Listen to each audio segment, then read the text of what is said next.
Doge ben rappresenta l'insostenibile leggerezza dell'essere, inteso come essere uomini e di vivere come leggeri spiriti immergendoci per una sera in un limbo tra realtà e fantasia. Antonia Sauter rappresenta la magia e la volontà di creare qualcosa di unico. Non per nulla la rivista Vanity Fair ha definita la serata il ballo più sontuoso, raffinato ed esclusivo del mondo. Questa edizione specialissima del Ballo del Doge sarà magica e infatti è intitolata Because Life is Magic perché è dedicata alla bellezza della vita, alla magia della vita. Sarà un'edizione speciale che celebrerà 18 anni di passione, di sogni, di magia, di creazioni. Provare per credere.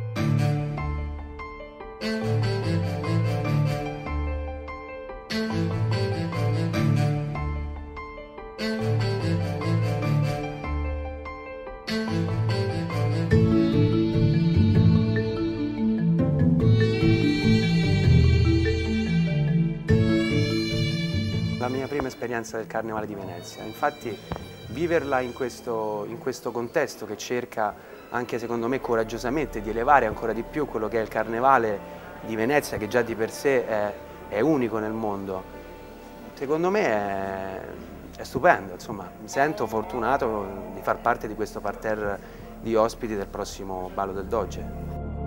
E non vedo l'ora di infilarmi in quel costume che lei riterrà sia insomma più adatto a me, per perdere, così come mi hanno raccontato, no?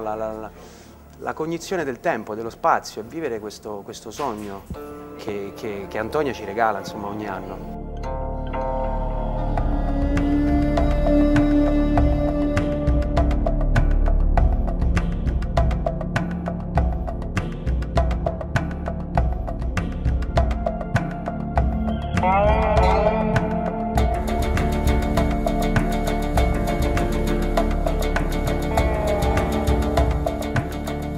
Basta l'impegno delle istituzioni, ma ci vuole un impegno concreto anche da parte dei privati e dei veneziani in particolare per promuovere la nostra città e per promuoverne le eccellenze.